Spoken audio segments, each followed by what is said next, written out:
Here's your WNEM TV5 news update. Good evening, everyone. I'm David Custer. Here's a look at the stories we are following tonight. Some high school students are heading to class in person again. That's as a new epidemic order takes effect from the state's health department. Casinos, bowling alleys, and movie theaters can also reopen. Masks are mandatory, but food and drink cannot be served. Indoor residential gatherings remain limited to 10 people from 2 households. The new order lasts through January 15th. And tonight, the state of Michigan is reporting more than 4,500 new cases of coronavirus, with 71 new deaths since Saturday. That brings the state's overall totals to more than 463,000 cases, and the death toll rising to 11,532. Final approval awaits COVID relief for Michiganders as the bill heads to the governor's desk for her signature.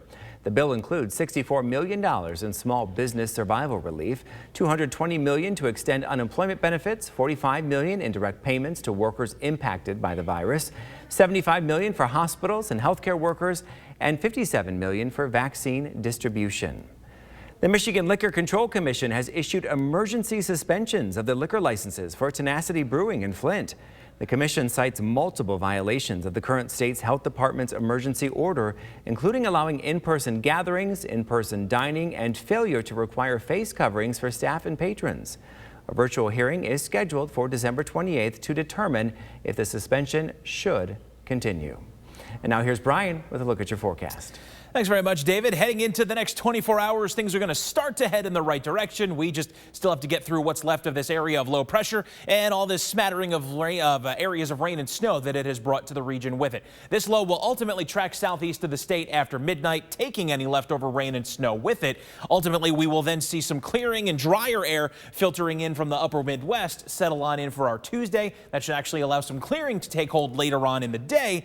But like all too often, it's going to be brief clearing, because then as we head into Wednesday, we got another system coming our way and still the possibility of at least getting some snow for Christmas.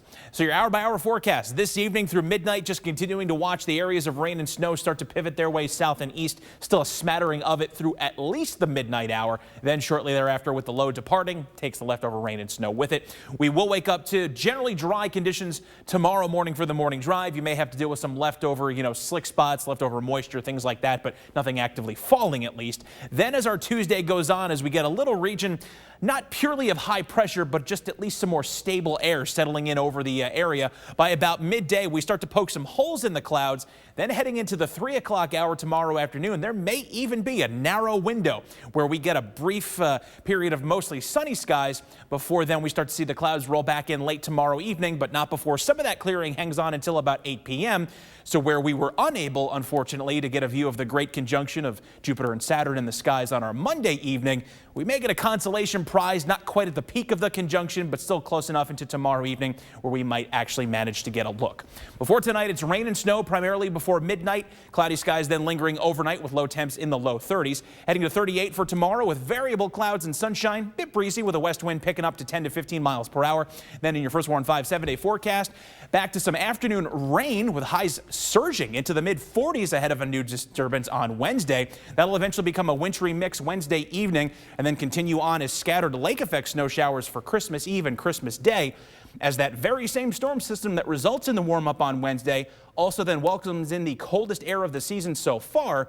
But whether or not it's an official white Christmas with an inch of snow on the ground for Christmas Day, it looks like we will at least be treated to falling snow for the holiday. Remember to tune into WNEM TV5 on air and online 24/7 for the latest news, weather, and information.